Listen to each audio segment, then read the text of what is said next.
Hi, folks. This is Dr. Emily Sherning with American Resiliency. I have an extremely intense schedule the next couple of days because I'm leading a faculty workshop at the University of Iowa to help people practice skills about communicating with the public. But I had 20 minutes, and for people who are following along the story of this Forest Service thing, I wanted you to know that, like, the Forest Service hasn't taken me out yet. So following up on this story, thanks to everyone who spent some time chasing it with me. Like, it's been really interesting. I was talking to some Anishinaabe friends, people from indigenous background who live up in the Duluth area. And one of them, who's a friend from this channel, she told me that I should talk to, let me make sure I get the acronym right, the Great Lakes Indian Fish and Wildlife Commission, because if anyone knew about there being, some actual groundwork to get tribal buy-in to this climate adaptation plan, that's the organization who would know about it. So I reached out to them and I heard back from them, and that's the update that I want to make sure that I can give you.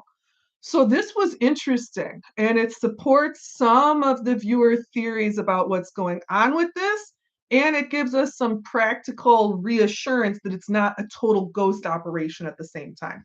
So the gentleman that I talked to was involved with doing the tribal consultations related to the uh, assisted migration plan, where they're going to be bringing new plants, new trees, growing huge amounts of new seedling trees to fill in the national forest, Lake Superior National Forest, to help prevent wildfire and maintain a tree canopy up till 2050, because this is a very fire vulnerable habitat up in the North Woods.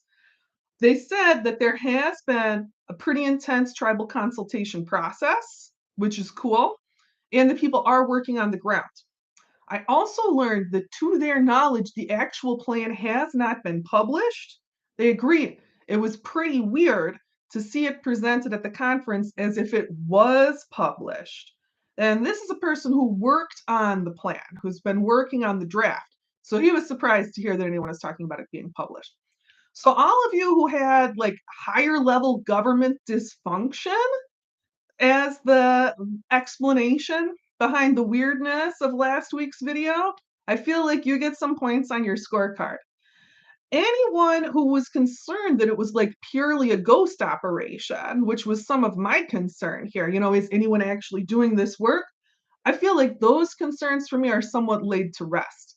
I'm going to be talking more next week. I'm really looking forward to it with the Great Lakes Indian Fish and Wildlife Commission to learn more about what people are doing on the ground, how the work on the ground is actually progressing.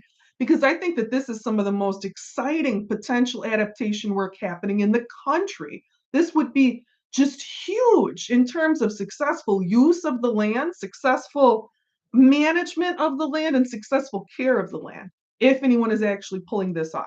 I'm not 100% sure if I'm going to be able to talk about the outcome of those conversations on the channel. When I talk with tribal nations before, oftentimes they'll give me information, but they ask me not to share it. They don't really want any publicity. They don't want any eyes on them. I know that the Anishinaabe, which is a large cultural group, many tribal nations are part of the Anishinaabe people, are very proud of the climate change work that they're doing. And the work that they've done, particularly, I want to call out the Ojibwe people in northern Minnesota area. They've done so much to bring attention to the climate crisis, stretching back to the 80s when they noticed these changes in the more northern parts of the United States. So we'll see. Hopefully, we'll be able to hear more about what's going on the ground, and I'll be able to share it with you. And if I can't, we just send a lot of goodwill to the people who hopefully are doing the work to help keep our forests alive in the north. Because with the level of change we're dealing with, we're really talking about impossibility of trees getting up there naturally fast enough on their own. I'll be back soon. I don't know if I'm going to be able to make any more content this week because everything is too crazy as I'm following up on other stories from university professors that I've been interviewing over the last couple of weeks.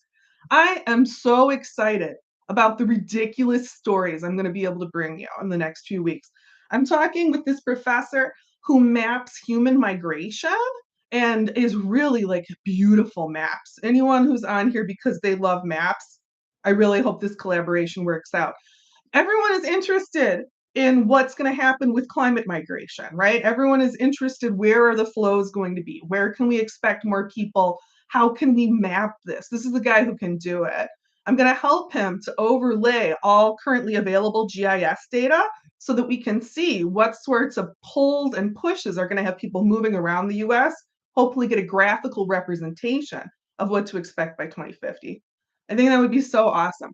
If you are familiar with people who are maybe dismissive of climate change because they dismiss it as a natural cycles things, natural earth cycles, there's some really cool evidence for you out of the caves of Missouri from another professor who he has done work looking at the sediment in caves as it builds up in stalagmites, the ones on the floor, not the tights that hang on tight on the ceiling, that have shown like a doomsday clock. And I feel like ridiculous talking about that there's doomsday clock in the caves, but that's basically what this guy's research is. That over the last 10,000 years in North America, there appears to have been 1,000-year cycle of really intense changes to precipitation and weather. And this Missouri data point shows that every 1,000 years, there's just these drenching, flooding, deluging rains come when normally there's a pretty stable climate. So that's pretty wild. And unsurprisingly, we are coming up, we're entering another deluge period. And he's been able to look over the last 8,000 years and they're getting worse and worse. The deluges appear to be getting stronger and stronger. So we're talking about natural cycles that aren't like laundry detergent. Like natural laundry detergent is really mild and doesn't work that good. I think a lot of people who make the natural cycles argument think it's going to be the same sort of thing.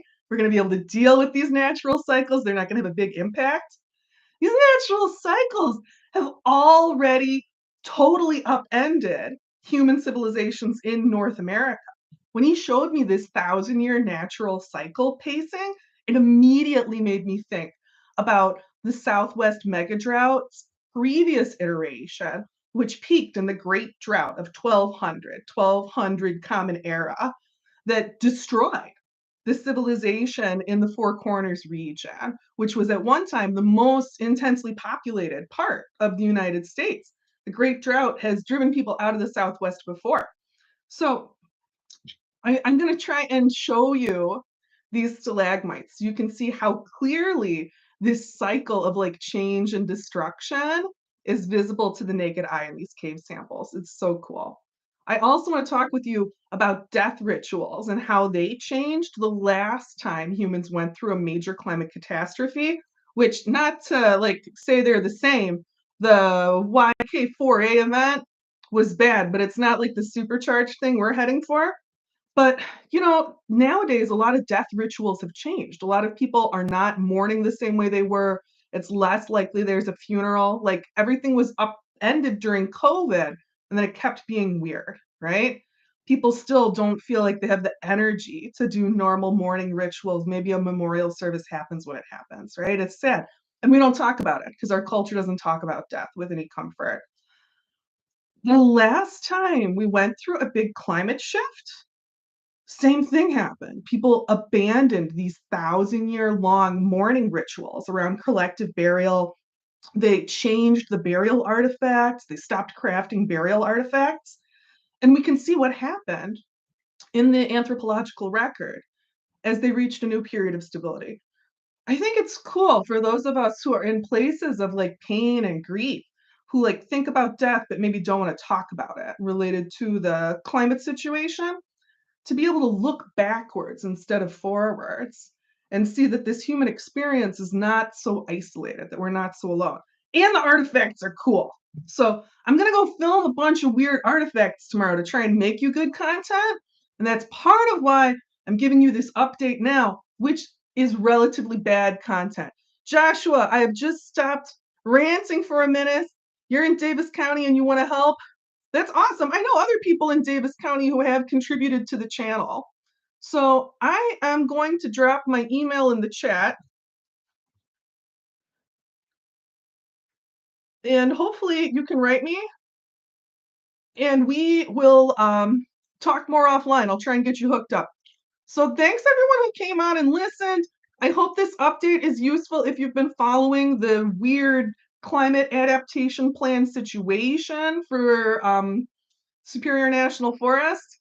Unfortunately, it does give us more evidence of incompetence at best at higher levels of government, certainly dysfunction, certainly should energize those of us who are working to prepare resilience in our homes and communities.